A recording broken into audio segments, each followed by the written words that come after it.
여러분 안녕하십니까? 저는 오늘 이 시간에 밤중 소리에 대해서 여러분께 말씀을 드리겠습니다. 마태복음 25장에 나오는 열 처녀의 비유, 그리고 밤중 소리.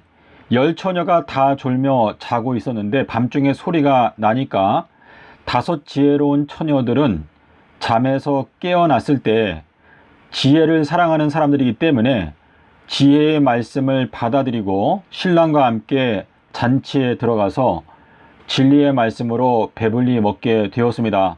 하지만 미련한 처녀들은 잠에서 깨어났을 때 지혜의 말씀을 사랑하지 않기 때문에 지혜의 말씀을 거절하고 바깥 어두운 데 내어 쫓겨서 슬피 울며 이를 갈게 되었습니다. 이 열 처녀의 비유는 실로 엄숙하고 두려운 사건이 아닐 수가 없습니다.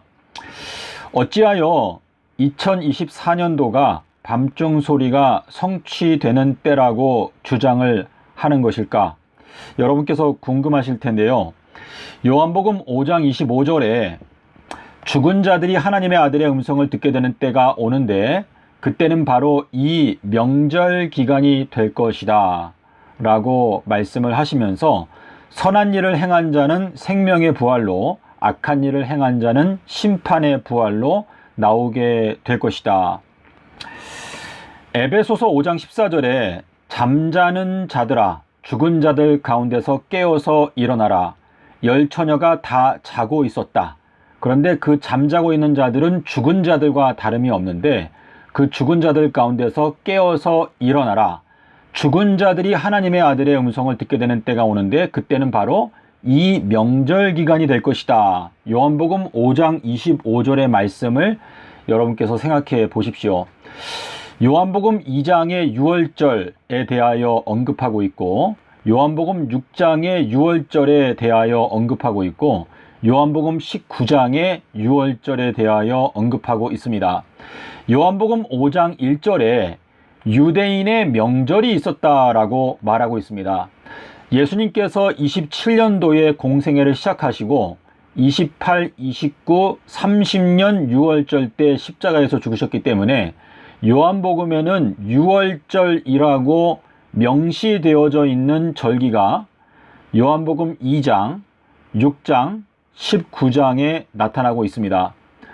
그런데 요한복음 5장 1절에 보니까 유대인의 명절이 있었다라고 말하면서 죽은 자들이 하나님의 아들의 음성을 듣게 되는 때가 오는데 그때는 바로 이때가 될 것이다 라고 말씀하시면서 선한 일을 행한 자는 생명의 부활로 악한 일을 행한 자는 심판의 부활로 나온다 라고 말씀하시고 있는데 이 말씀은 열 처녀가 다 졸며 자고 있을 때 2024년도에 밤중 소리가 들리게 될 때 선한 일을 행한 자는 생명의 부활로 악한 일을 행한 자는 심판의 부활로 나오게 된다라고 말씀을 하고 계시는 건데요.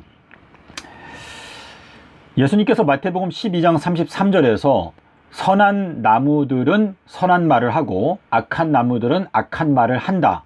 너희가 무슨 말을 하든지 심판의 때에 신문을 받게 되는데 너희들이 하는 그 말로 말미암아 의롭다 함을 받을 수도 있고 또는 정죄를 받게 될 수도 있다. 그러므로 너희가 말하는 말을 조심해라.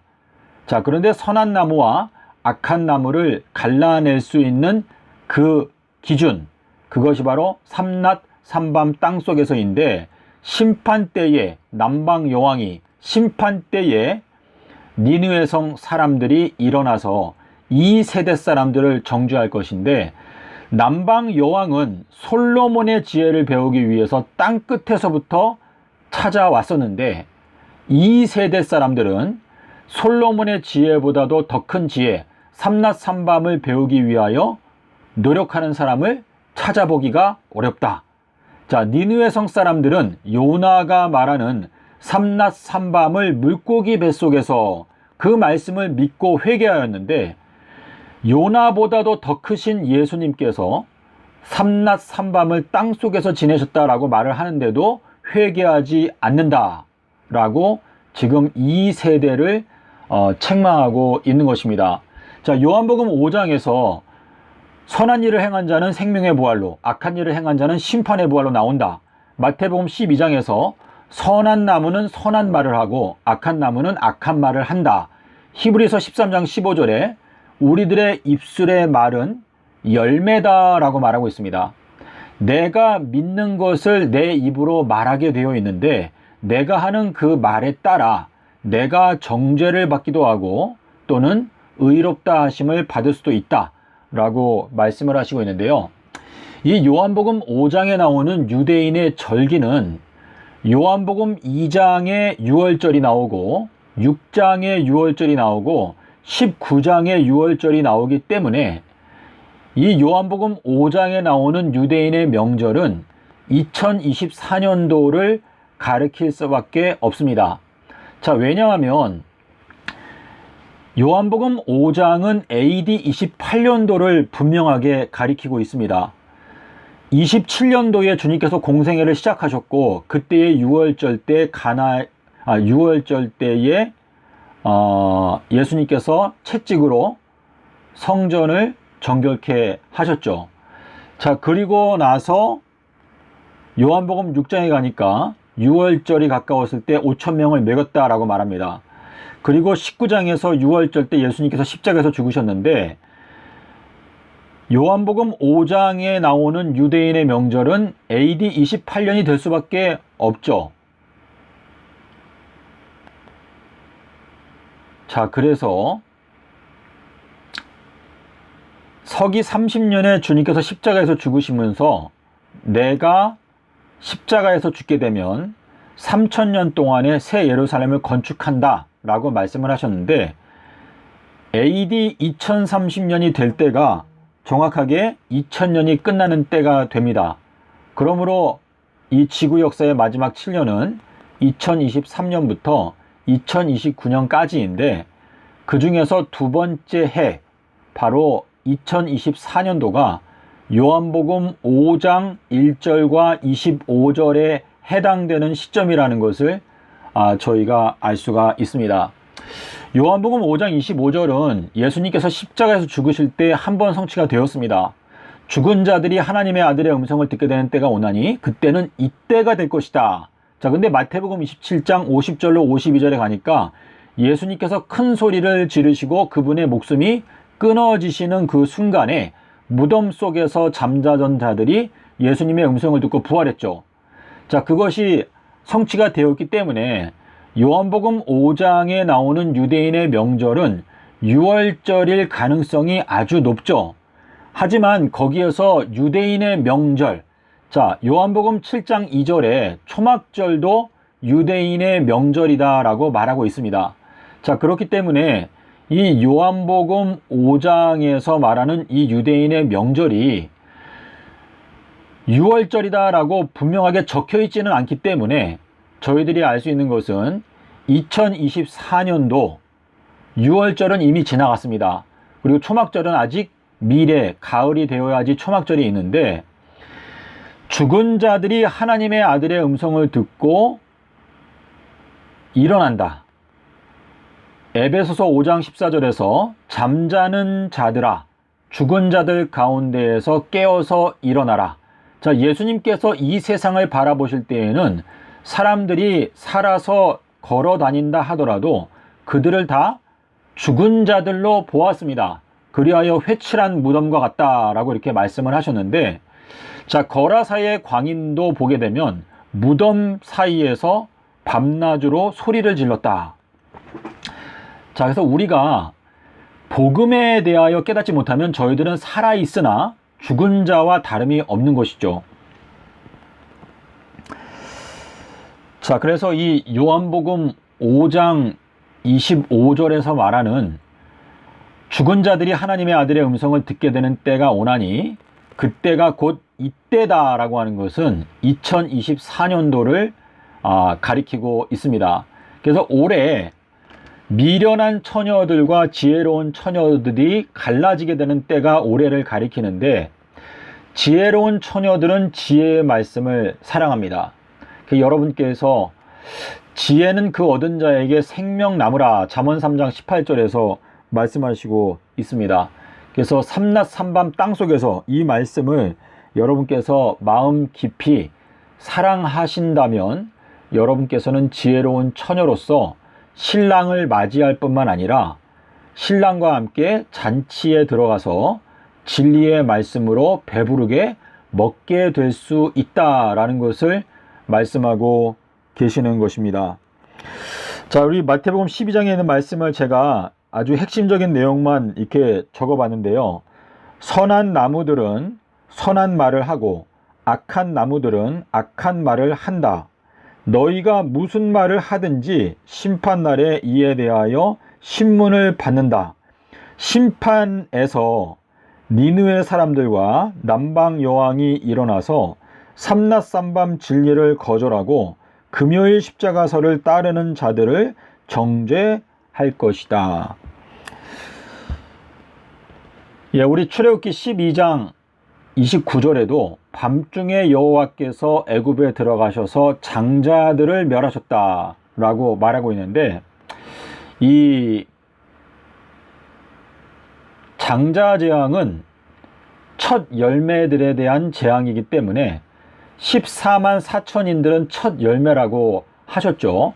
그래서 첫 열매로서의 자격이 부족한 사람들에 대하여 2024년도에 하나님께서 그러한 사람들을 멸하신다 라고 말씀을 하시는 건데, 창세기 45장 6절에 보면 7년의 그 기근 중에서 두 번째 해가 되었을 때에 12형제가 만나게 되면서 함께 잔치하는 장면이 나옵니다.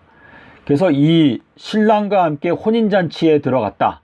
요셉이 11형제들과 함께 잔치를 열었다 라고 하는 이야기는 서로 일맥상통하는 이야기인데요. 2023년부터 영적 대기근이 7년 동안에 시작이 되었기 때문에 2024년도는 12형제가 서로를 알아보고 함께 모여서 식사를 하게 되는 때라는 것을 말하고 있는데, 창세기 41장인가요? 보게 되면은 이제 정오에 식사를 한다라고 말을 하고 있는데, 이 정오라고 하는 것은 이 가운데라고 하는 뜻입니다. 그래서 이 가운데 43장 16절과 24절인데요. 이 2024년도가 저희들에게 있어서 너무나 중요한 시점이기 때문에 여러분께서 지혜로운 처녀로 선택을 받기 원한다면 이 지혜로운 말씀 삼낮 삼밤 땅속에서를 온 마음을 다하여 사랑하시기를 바랍니다. 자, 여기에 보게 되면 제가 읽어드리겠습니다. 선한 나무들과 악한 나무들을 분리해내는 지혜, 삼낮 삼밤 땅속에서, 마태복음 12장에 나오는 말씀이죠. 인자의 징조.